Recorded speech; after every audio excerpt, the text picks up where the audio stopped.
ಲೋಕಾಯುಕ್ತ ದಾಳಿಯಿಂದ ಮಾನಸಿಕ ಒತ್ತಡಕ್ಕೆ ಸಿಲುಕಿ ಪಿಡಿಒ ಆತ್ಮಹತ್ಯೆ.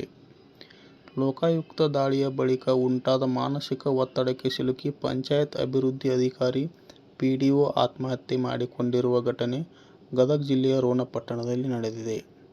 ಗದಗ ಜಿಲ್ಲೆಯ ರೋಣ ತಾಲೂಕಿನ ಅಸೂಟಿ ಹಾಗೂ ಕೋತಬಾಳ ಗ್ರಾಮದ ಪಿಡಿಒ ಆಗಿ ಕಾರ್ಯನಿರ್ವಹಿಸುತ್ತಿದ್ದ ಮಕ್ತುಮ್ ಹುಸೇನ್ ಕರಡಿಗುಡ್ಡ, 46 ಅವರು ರೋಣ ಪಟ್ಟಣದ ತಾವಿದ್ದ ಬಾಡಿಗೆ ಮನೆಯಲ್ಲಿ ನೇಣು ಬಿಗಿದುಕೊಂಡು ಜೀವನ ಅಂತ್ಯಗೊಳಿಸಿದ ದುರ್ದೈವಿ. ಮೂಲತಃ ಧಾರವಾಡ ಜಿಲ್ಲೆಯವರಾಗಿದ್ದ ಮಕ್ತುಮ್ ಹುಸೇನ್ ಕರಡಿಗುಡ್ಡ ಅವರು ಕಳೆದ ತಿಂಗಳಷ್ಟೇ ಕೋತಬಾಳ ಪಂಚಾಯಿತಿಯ ಪಿಡಿಒ ಆಗಿ ಅಧಿಕಾರ ವಹಿಸಿಕೊಂಡಿದ್ದರು. ಪಿಡಿಒ ಮಕ್ತುಮ್ ಹುಸೇನ್ ಮೇಲೆ 2022-23ನೇ ಸಾಲಿನಲ್ಲಿ ಲೋಕಾಯುಕ್ತ ದಾಳಿ ನಡೆದಿತ್ತು. ದಾಳಿ ಬಳಿಕ ಪಿಡಿಒ ಅಮಾನತಾಗಿದ್ದರು. ನಂತರ ಗದಗ ಜಿಲ್ಲೆಗೆ ನಿಯೋಜನೆ ಮಾಡಲಾಗಿತ್ತು. ಲೋಕಾಯುಕ್ತ ದಾಳಿ ಮತ್ತು ವರ್ಗಾವಣೆಯಿಂದಾಗಿ ಮನನೊಂದ, ಮಾನಸಿಕವಾಗಿ ಕುಗ್ಗಿ ಹೋಗಿದ್ದ ಮಕ್ತುಮ್ ಹುಸೇನ್ ಗದಗ ಜಿಲ್ಲೆ ರೋಣ ಪಟ್ಟಣದ ಮನೆಯೊಂದರಲ್ಲಿ ನೇಣು ಬಿಗಿದುಕೊಂಡು ಆತ್ಮಹತ್ಯೆ ಮಾಡಿಕೊಂಡಿದ್ದರು.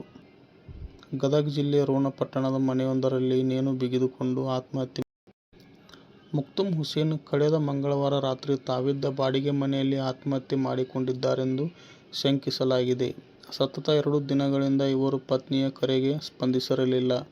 ಪತಿ ಫೋನ್ ಸ್ವೀಕರಿಸದ ಕಾರಣ ಗಾಬರಿಗೊಂಡ ಪತ್ನಿ ಬಾಡಿಗೆ ಮನೆಯ ಮಾಲೀಕರಿಗೆ ಕರೆ ಮಾಡಿ ವಿಚಾರಿಸುವಂತೆ ವಿನಂತಿಸಿದ್ದಾರೆ. ಮನೆಯ ಮಾಲೀಕರು ಹೋಗಿ ನೋಡಿದಾಗ ಆತ್ಮಹತ್ಯೆ ಮಾಡಿಕೊಂಡಿರುವುದು ಬೆಳಕಿಗೆ ಬಂದಿದೆ. ಘಟನೆ ತಿಳಿದ ತಕ್ಷಣ ರೋಣ ಪೊಲೀಸ್ ಠಾಣೆಯ ಅಧಿಕಾರಿಗಳು ಸ್ಥಳಕ್ಕೆ ಭೇಟಿ ನೀಡಿ ಪರಿಶೀಲನೆ ನಡೆಸಿದ್ದಾರೆ.